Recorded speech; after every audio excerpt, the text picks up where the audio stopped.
Всем привет! Друзья мои, мира вам и крепкого здоровья! Сегодня я хочу вам показать свой рецепт окрошки. Я делаю так, и может быть вам понравится именно мой рецепт. Попробуйте приготовить по этому рецепту. Окрошка получается насыщенная, очень вкусная. Обязательно приготовьте. Поехали! Начну готовить окрошку. Смотрите, отварила 7 яиц. 4 яйца потру на терке. Яйца домашние, свежие. Почистить их нормально после того, как отваришь, невозможно. Они становятся лохматыми. 3 оставляем. Откладываю пару картошечек крупных. А эту картошку потру на терке. Здесь у меня 350 грамм редиски и 350 грамм огурцов. Часть буду натирать на терке, а часть также отложу, буду резать руками. А эту редиску буду резать руками. Вот здесь у меня 5 огурчиков. На терку 3 натру огурца, а 2 огурчика порежу руками. Все, терка не нужна больше. Все остальное нарежем руками. Чем мельче, тем лучше. Также мелким кубиком порежу огурчик. Вот посмотрите, какие мелкие кубики.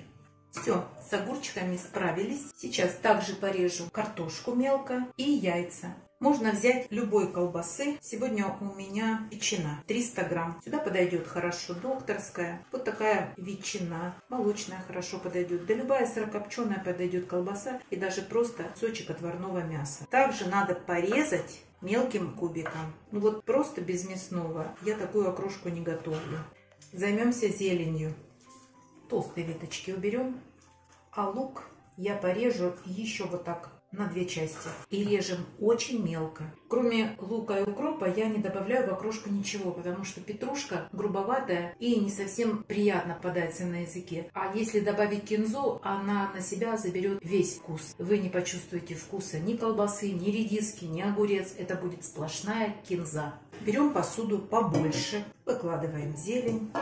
Вот эту всю еду. Сюда выкладываю 300 грамм сметаны. У меня 20%.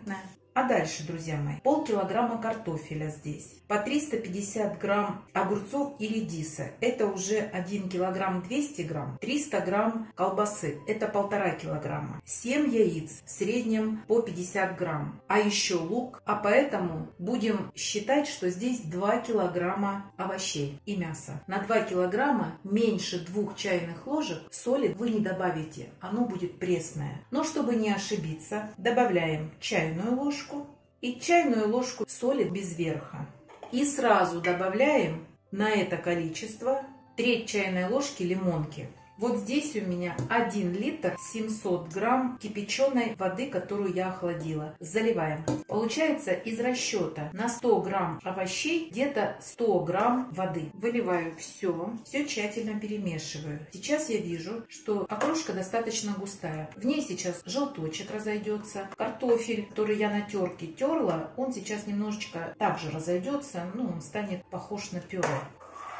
Думаю, что соль растворилась, сейчас я буду пробовать. Обязательно надо довести до состояния легкой кислинки. Соли достаточно, а кислоты мало. Сейчас я буду добавлять кислоту. Добавляйте совсем понемногу. Очень легко перекислить. И вы затем это все ничем не исправите. Единственное, что вы просто добавите немного кипяченой воды, которой больше кипятите. Я никогда сырую воду не лью, даже бутилированную, которую мы вообще-то пьем. Хорошо, тщательно перемешиваем. Понимаем, что за 5 секунд не разойдется кислота. Еще немножечко налью и буду пробовать. Уже лучше, но мне кислоты мало, поэтому я добавляю еще.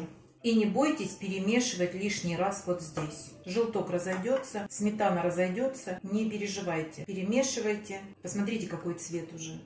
Запах космос. Когда она постоит часа 2-3, она будет еще вкуснее. Вот эти все овощи подружатся с мясом, настоится. Это вкусно. Еще немножко. Сейчас напробуюсь, потом есть не буду.